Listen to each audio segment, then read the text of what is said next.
Happy Thursday, everybody. I hope that you had a great week up until this point. I'm Arnetta Renee, and I just want to spend the last few minutes of my day here in the Holly Plan in Serenity Lake with you and talk a little bit more about home buying questions, new construction questions. Today, more specifically as it relates to D.R. Horton construction. I'm going to get out of here pretty soon. I know that we're expecting some cozy weather. I love cozy, cold weather where you're icy in with your family or frozen in with your family, eat soup, watch movies, drink hot chocolate, sleep. Maybe the roads won't be frozen tomorrow. We can come to work if they are. I like that even more. So anyway, before I get out of here, I just want to start by showing you this common area of the Holly Plan. The Holly Plan is actually in several locations in the Metro Jackson area for the new construction builds. We have a few communities that has this plan. But it's a 4-bedroom, 2-bath, and it has about 1,800 square feet, but it's so open. And I just love it. So let me flip this real fast and show you. I'm on my iPad because it has really good internet. So it seems really big, but I'll pull back. So I'm at the island right now, and this is the kitchen, the little kitchenette, dinette area. And I'll pan over to the living room. This style, this decor in here gives me more of like a ranch country feel, I don't know if I lived here if I would actually put a TV in the front. I think it'll be more old style communication, sit around, talk to each other, limited screen time, have real conversations with family. Again, you have really large windows that are let in a lot of sunlight, natural light, very open plan. Conversations that are happening in the kitchen carries over to the kitchenette or dinette area, living room. And then right off of the common area is the master suite or primary suite. Something I forgot to tell you guys yesterday is that D.R. Horton homes come pre-packaged with smart technology. This is the closet. I wish I knew how to zoom out of here. Anyway, I was talking to you yesterday about what standard features come with your D.R. Horton homes. And one thing I did not mention is that our homes are equipped with a smart technology. So for instance, one feature is the deco lights.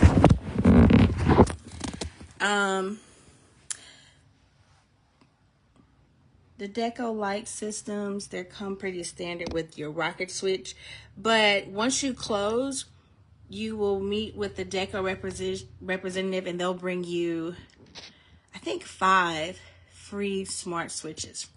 And so one option you have is to use a dimmer, right? So you can dim the lights in the room. But the cool thing about the D.R. Horton brand is that if you got a dimmer, got a motion activated, voice activated switch, you can actually pop this off and move it to the bathroom. You can move it to the living room. You can move it to the kitchen. And so they're interchangeable to any other location in the house. So sometimes you might want the kitchen to be motion censored if that's an area that you use the most. And then maybe at night you might want the bathroom switch to be motion censored. So if you want to swap it out, you just pop off the cover, drop it in, plug it up, and keep going. It's got a safety feature on there. There's a plastic casing, so it protects you from the wiring. You won't get electrocuted. There's a blue tab that you'll pull that'll cut the circuit off to that switch. So there's no need to go to the breaker box or even worry about any of that. But yeah, so that is one thing that hey Renee, I love Renee. Renee is like one of the coolest sales reps at D.R. Horton that you would ever do business with. Most of you in the Jackson area probably know Renee, but if you don't, she is to me like the epitome of D.R. sales, new construction sales agents.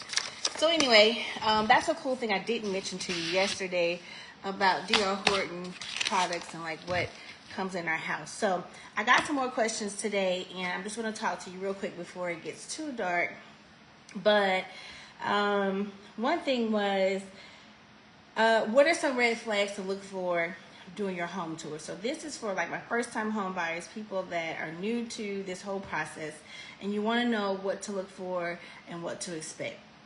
So whether it's a new construction home or an existing home, you want to go in and just kind of look for water damage, proof of water damage, smells, musty odors. That could be a sign that there's mold. You want to look for like uneven flooring, cracks in the wall or in the foundation. Those can be indications that there's a foundation issue.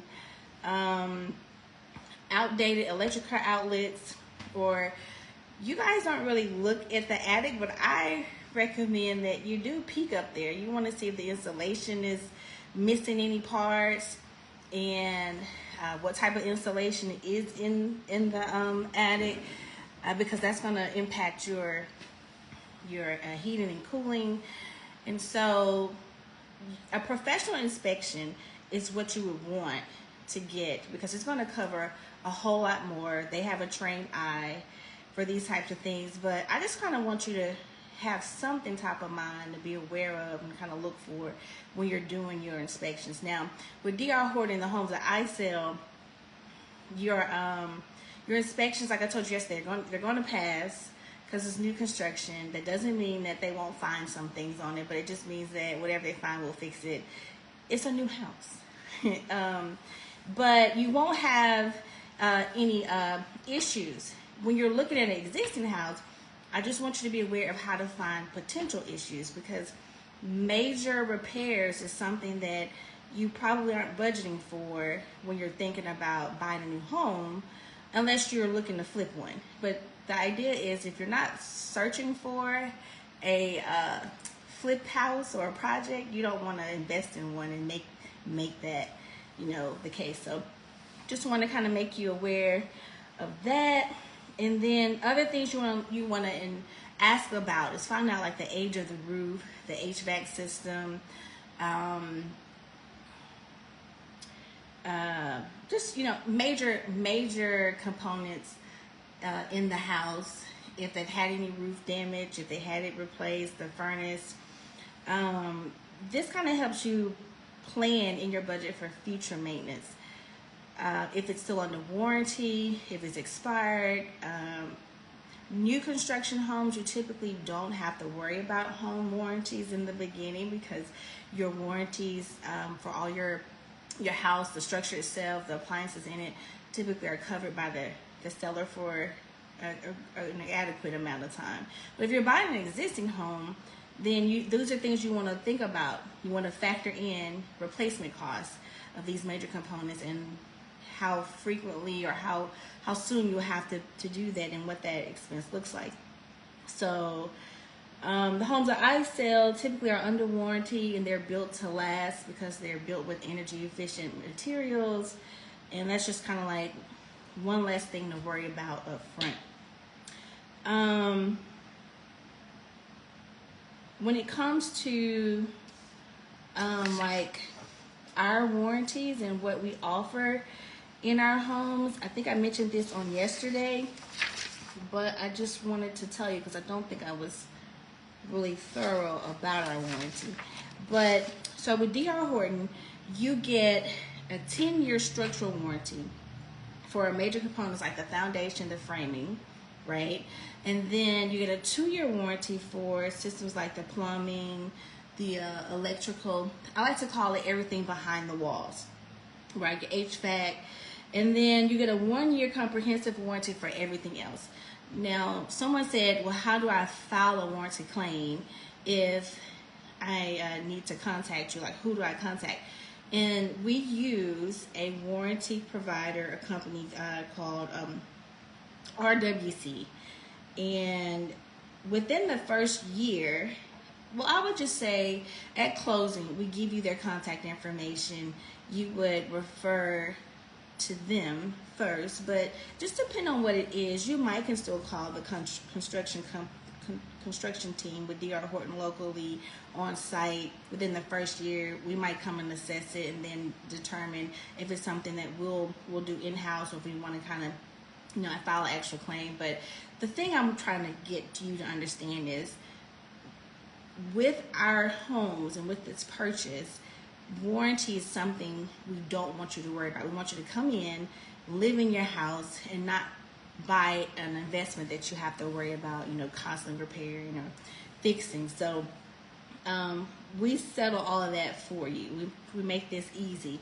We try to make this easy from the start of the searching till giving you the key, and then even years after you've lived in it for a while. So I didn't give you those times for those warranties, but I thought that was something relevant for people that are seeking out. We talked about the budget and everything and how to plan to buy a new home. Okay. Someone asked yesterday about utility costs. And as I said, I don't really know how to gauge that, because that's going to vary depending on everybody's needs and usage. If I had to guess, the average utility cost could be somewhere low end between $150 to $250 for like lights, water, gas, like combined. But that's just an estimate, because some people, like in the wintertime when I'm at home by myself, I put on like sweats and socks and coats. I don't really use the furnace that much. But when I have a house full, then it's burning all day and all night. And some people do burn lights and, run the units all day and all night. So that's what's really going to determine like how much your utility bills are going to be. But in our new homes, they're built with energy efficient features like low E windows, advanced insulation, and those things help keep your costs down. So new construction, DR Horton new construction will give you energy efficient housing that help keep those costs down if you use them moderately, if you use those utilities moderately. All right, so how long does a house stay on the market in this area? Typically 30 to 60 days, depending on the location, what's it around, how well does it show.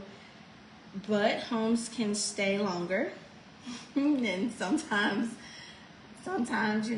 not. So it really just depends on like that area in the market, like what's going on. Places like Brandon, Madison, Clinton, Flowood, they often sell a lot faster. So when you're thinking about buying a home, let's say we've gotten through the whole pre-qualification process, everything is lined up, we're ready to go. We've taken care of all things that matter. So we're at the point now when we find the home that we love, we're ready to write an offer, we can go. You really want to not spend a lot of time thinking about, is this it? Like if you feel in your heart underneath all the other objections and obstacles that this is the house, put in an offer, because typically if you're feeling that way, there are hundreds of other people that are feeling the same way, and you can come back and you'll lose that opportunity. Or because the market is changing, you can come back and the price that was quoted to you could be different. It could be an increase. or as you saw a lot last year, the interest, the financing options that you had available can change literally overnight. So there's a lot to think about. That's why when you talk to your agent, they kind of help you weigh these things out responsibly. But I just want to put that on top of mind, because when you know, when you find it, put an offer in on it. And if it's for you, if that is for you, then it'll work out. If not, I mean, what have you lost? Okay. Something else I wanted to share with you on yesterday, contingencies. And this, again, is for my people that are new to home buying and the home buying process. Like what contingencies you should consider putting in your offer. Well, actually, I don't even know if we talked about what a contingency is. So, the most common ones are like finance, inspection, and appraisal.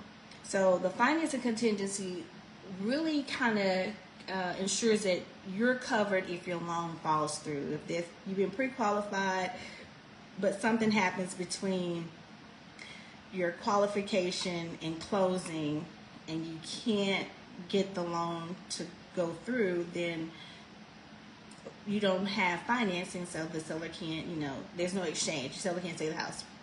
And that makes you okay. You're safe to walk away, and they're safe to walk away with no damage. Let me say this to my first-time home buyers. This is very, very, very important. Your lender should tell you this. Your real estate agent should tell you this. I'm going to tell you this. If this is your first time buying a home, what you really need to understand is the way that the decisions you make once you go into closing affects if you actually close or not. So you run your credit report and the bank says, we're going to front you this loan for this amount of money. This is how much house we think you can afford to buy. And you say, okay. Job changes in between the time of that initial pull and you actually go to close can affect your closing because they're checking for job stability, right? And again, let me just preface this by saying I am not a certified or licensed mortgage loan originator. However, this doesn't hurt to know.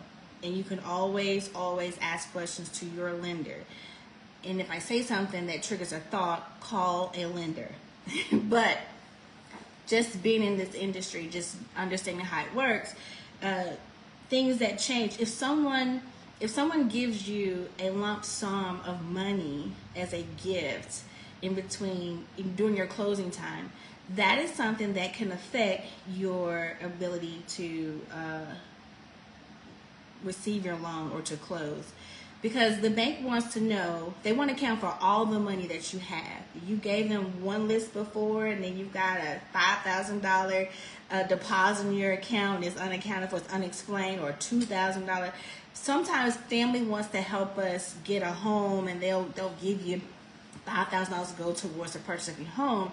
Well, the bank is trying to figure out, how do we calculate this and weigh this in your debt to income ratio? Is this something that happens often? Is it a one-time event? Like, where do we factor this in?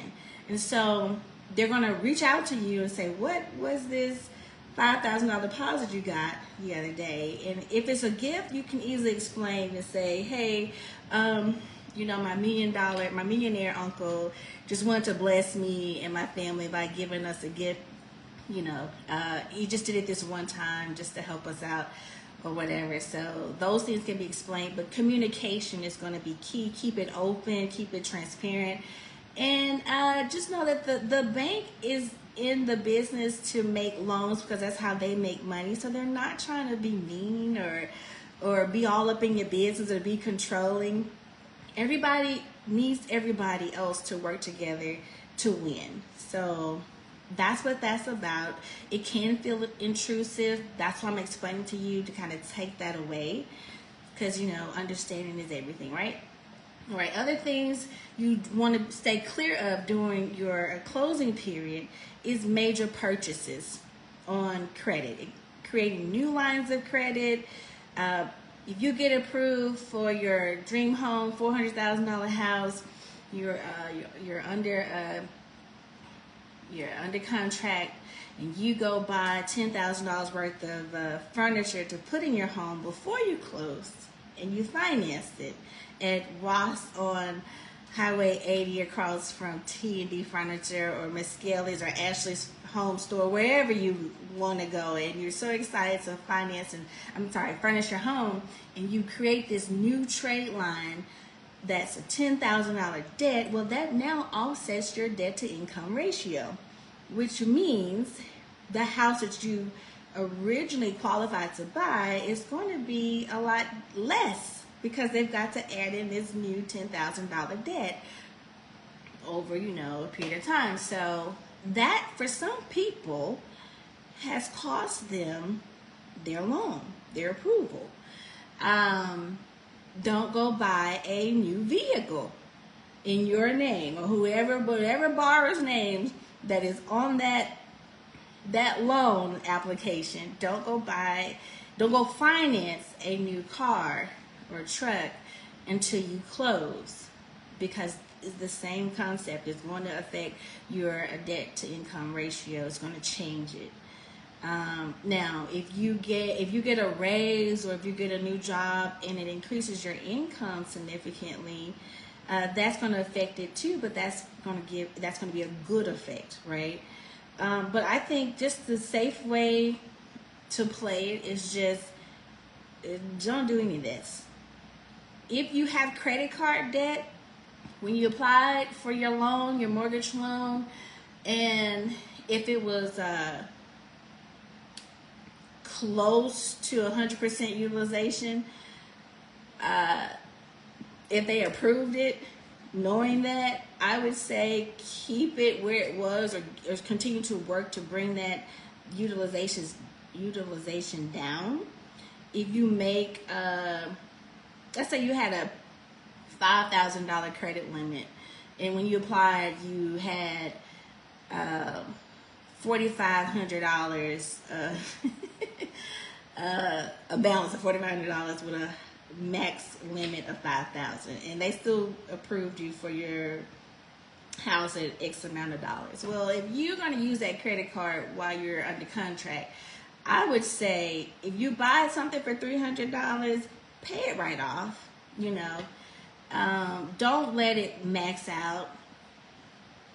And if you don't have a high usage on your credit card, don't start, wilding out on it. Like, whatever you put on it, take it off. So just keep that in mind. Control that, because that can affect you when you're getting ready to close. Trying to think. Collections has cost some people mortgage, approvals. It wasn't showing, it wasn't filed or showing when they applied, but by the time they closed, it was on there. And depending on how high their DTI was compared to like what the bank allowed, then it cost them. So check with your doctors and whatever subscriptions, and if you know this going into this decision-making process, then I would reach out to them and say, hey, what can I work out with you? How can I settle with you? Let your lender know so that you guys can work together to get ahead of these things. You want to eliminate all the risk and possibilities of anything standing between you and your home, the home you love. So just want to give you this tidbit because I think that's very, very important. I don't think it's understood. It's not communicated a lot. A lot of times in this industry, people, they process paperwork so much and they have so many different types of scenarios that for first-time home buyers, it can be missed. And then when it's brought up, unfortunately, in some situations, it's too late. So I just want to make you aware, so you'll know the questions to ask, things to be mindful of, to make your process as seamless and successful as possible. Okay, so give me a moment. Let me think what else I want to tell you. Oh, okay. So, what happens if the home doesn't appraise for the offer price? So, you've gotten your approval from the bank. The seller has accepted your offer. You got a contract, yay! And you got the inspection, and it passed. Everything is good. We're moving forward. Now the appraiser comes out. And the appraiser is going to come and appraise the value of the home. As I said yesterday, with new construction with D.R. Horton, I can almost guarantee you. I'm not saying it can't happen, but from what I have seen in the year that we've been in the Metro Jackson area, our homes appraise for at least the list price. In some cases, it appraises for more, right? And that's a good thing. Remember I said yesterday, it adds equity to you. Your purchase moving in, you already got some equity, you haven't even paid the first note, right? Mortgage payment. That's awesome. But there are some cases for those that, let's say you're not buying a new construction home.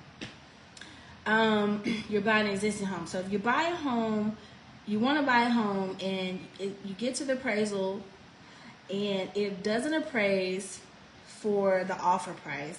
I mean, it's a common situation, right? So there are a couple ways you can handle it. One, you can ask the seller to negotiate a lower selling price, right? Or you can bring the extra cash to cover the difference in, what it appraises for and the selling price. Or in some cases, you could walk away if you have an appraisal contingency. But get you a realtor or a real estate agent that is trusted, that will be with you through the whole process and can help you navigate through the situations that are best for you, right?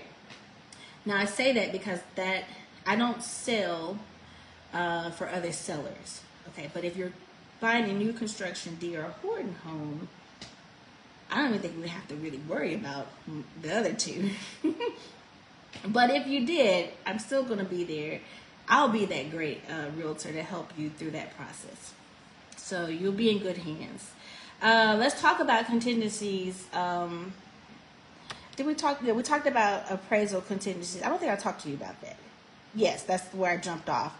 I felt that I kind of gotten off track. I started talking about financing contingencies and the importance of having good financial health when you're under contract. All right, so an inspection contingency protects you in the case that there are major issues in the home. So remember I said when you go, things to look for when you go do your walkthrough or your inspection of the home. You're smelling for odors. You're looking for cracks in the wall, foundation, uneven, floors. So when you get an inspection, a professional inspection, that report is so thorough. It's designed to help protect you, the buyer, from unforeseen major risks, major costs, major issues with the house. They don't want you to be making a blind purchase. You know how cars you can buy a lemon, so they don't want you to do that with the house. So you can put, and most contracts have an inspection contingency. So if you don't see with the naked eye and the inspection report comes back and says, oh, there's foundation issues, oh, there's structural issues, then that protects you. You get to walk away free and clear with no commitment, to the home, right? Now, that's not always the case because some people know that they're buying junk. They want to rehab it. They've got the resources to take it and flip it and, make an investment and then add value in it and, profit. But if that's not what you're trying to do, especially if it's your first time buying a home, then it's good to know, how it works, what to commonly expect.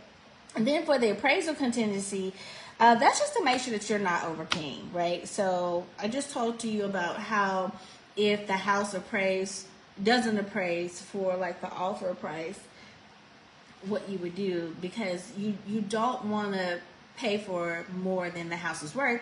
But you know what? When you're financing a home, a bank isn't going to buy a house for more than it's worth either. So the lender be all over that faster than you can even process it. Trust me.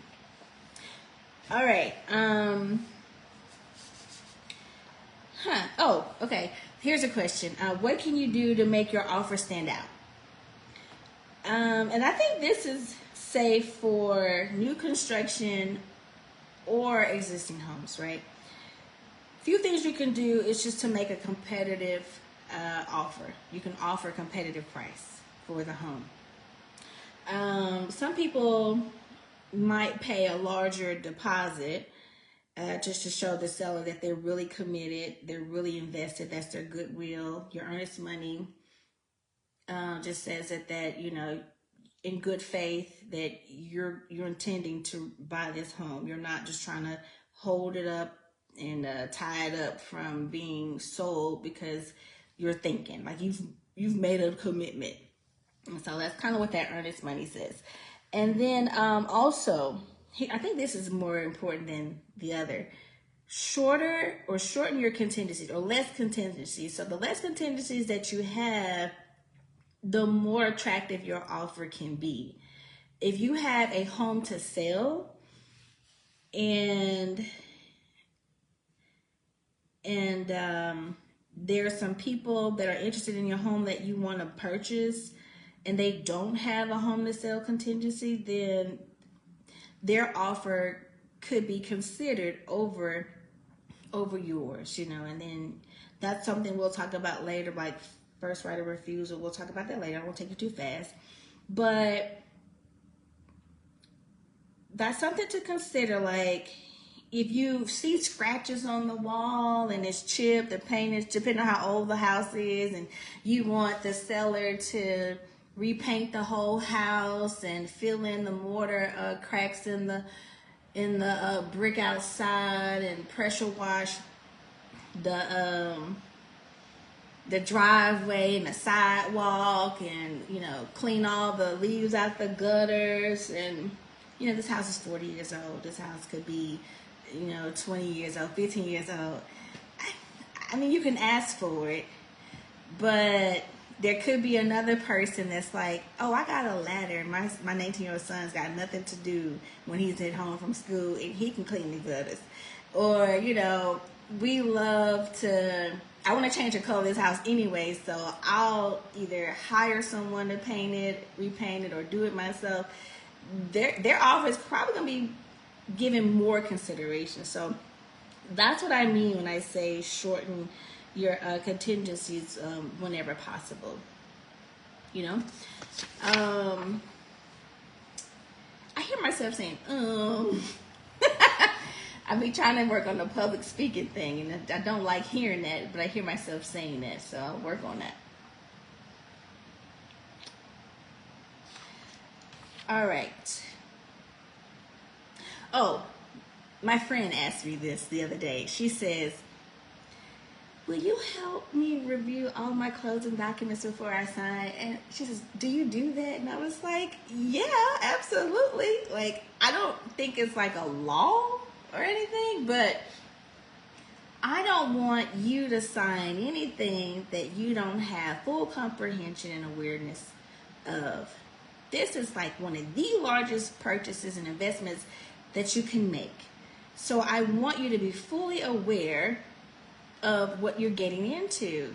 And contracts, deeds, and all this process, even if you were paying cash, is not as lengthy as financing a mortgage to buy a home. But so like cash sales don't have as much paperwork, but they still are pretty lengthy. So I'm going to take time, at least an hour to an hour and a half, to carve out some time with you, my buyer, to sit down and go over page by page what you are looking at, what you're agreeing to make sure that everything that you ask for is present, that the seller has acknowledged those things, that you're aware of the expectations of the seller, etc. I think if you're being represented by an agent, if you do not have an agent that's willing to do that with you, especially if it's your first time, and that's all I'm going to say about it. I mean, not everyone does, but okay. All right, so all I'm saying is it's a big moment, and I am going to be here to answer all your questions and ensure that you feel confident.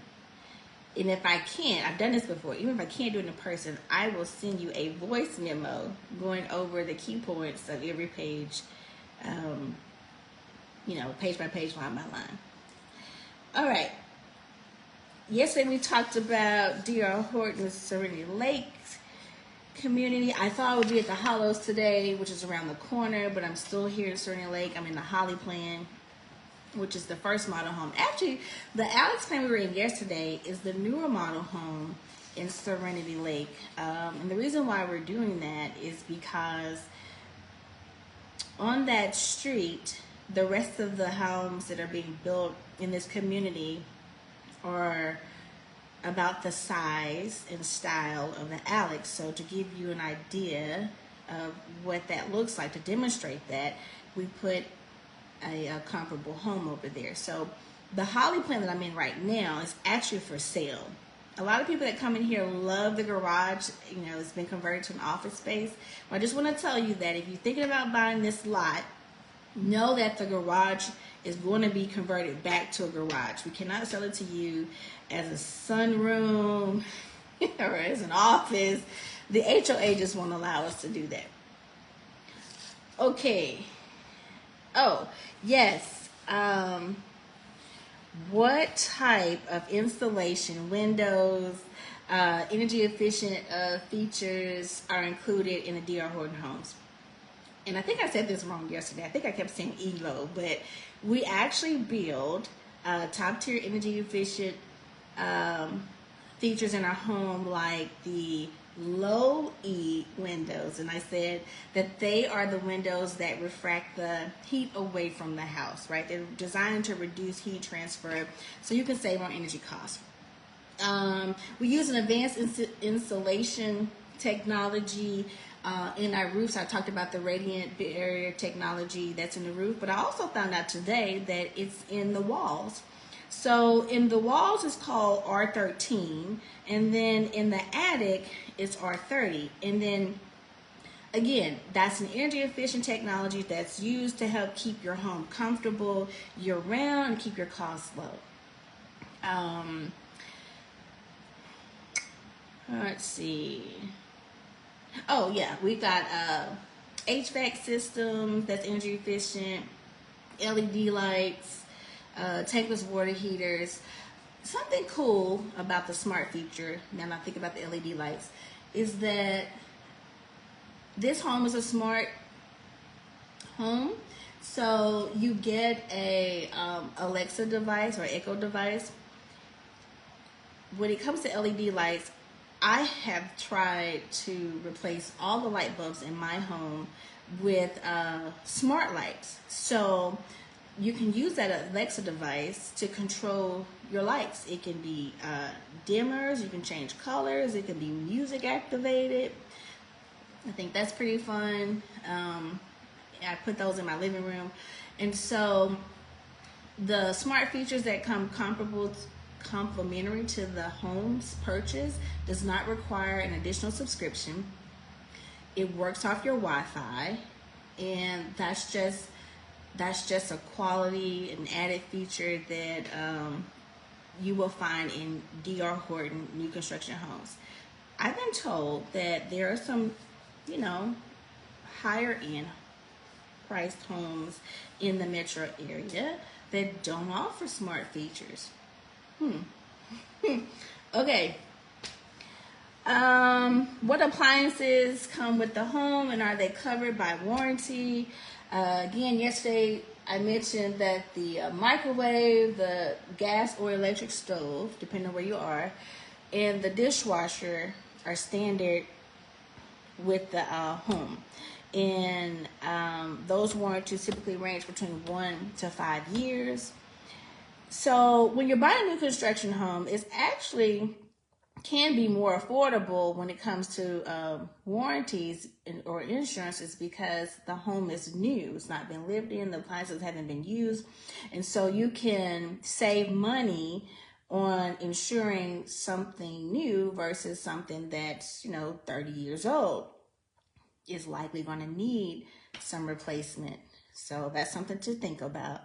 And then you don't have to really worry about home warranties with new construction until the builder's warranties elapse or expire. Okay, we'll talk about that. I think I'm almost done for today, guys, because it's getting dark. And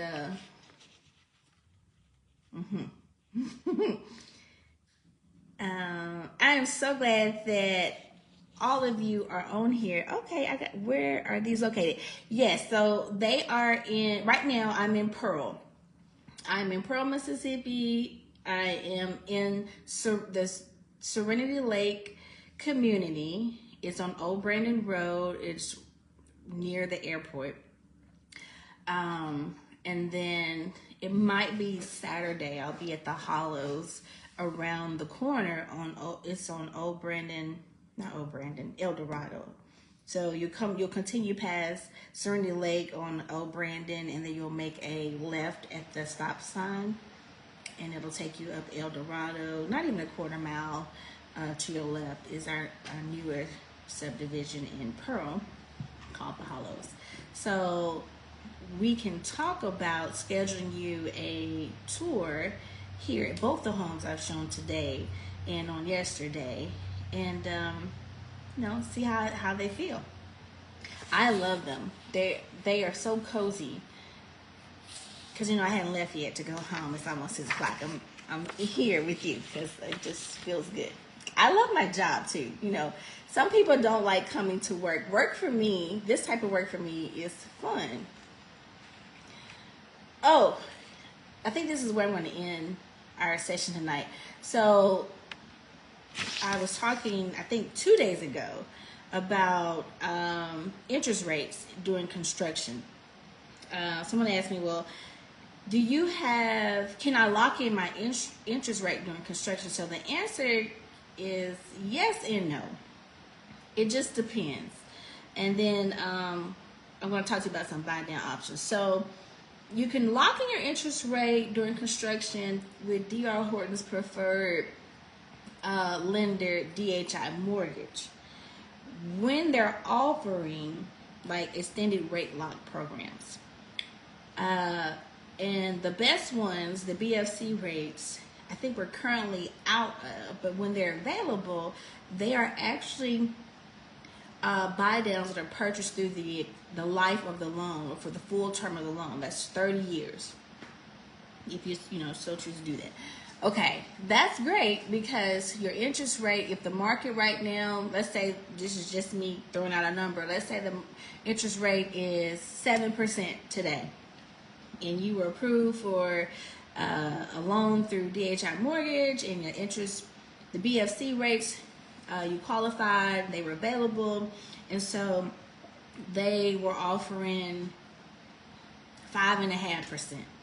Well, that discount that you get on your interest, although the home was sold, the original interest rate was 7, you're going to purchase it at a discount at 5.5.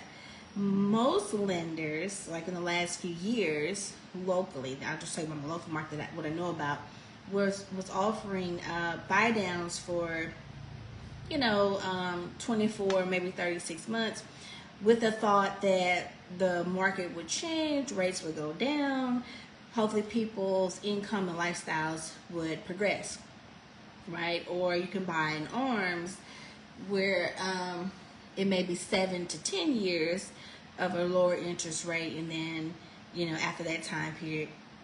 In either scenario, when the time expires, the interest rate goes back to the initial rate in your contract. Whereas with the BFC rate, with DHI mortgage, if it was purchased for 5.5%, it is for the lifetime of your loan. So that is a really great benefit of doing mortgages with D.R. Horton's preferred lender. However, right now, such rate, right as of today, doesn't exist. Doesn't mean it won't come later. It's just right now it's unavailable. But to answer the question, yes, that is one way you can lock in your interest rate during construction. Okay. And the whole thing about the buy down is just it helps lower your monthly payment to make the home buying more affordable. But let's say you don't go through DHI mortgage. Let's say you use an outside lender, your bank, or a credit union. So it's possible to still lock in the interest rate with them. However, you need to contact the lender to see what their policies are. And sometimes it might be good for a certain period. It can change with the market. Let's say I'm not a certified licensed mortgage loan originator. And 2, you need to talk to your lender. But I just want you to be aware that, they might charge a fee if they do a rate lock-in program. But if it's helpful and affordable, then, it's helpful and affordable. Just communicate. Yes, I would love to do a tour with you. And I do have 3 bedrooms. In fact, the one I did yesterday was a 3-bedroom. It's a smaller one. I think it's about 1,500 square feet or so. And it does have a 3-bedroom. It is a 3-bedroom unit. So I have quite a few to show you. So we can schedule a tour of 3 bedrooms, and then I'll show you this one I'm in anyway, just because I'm in it, right? This is the one I'm showcasing tonight, so we can do that. I'm excited to do that with you. I think that was all the questions I had for today. I really, really appreciate spending time with you guys tonight. I will take tomorrow off, and then I think it'll be Sunday before I'm back again. But if you've got questions or comments or, just want to hang out with me, I invite you to do so. This is the fun part of my job. So I pray that you all have a safe night for us that are here in the Metro Jackson area. And to the rest of you everywhere else in the world, blessings to you. Thanks for tuning in. See you guys next time.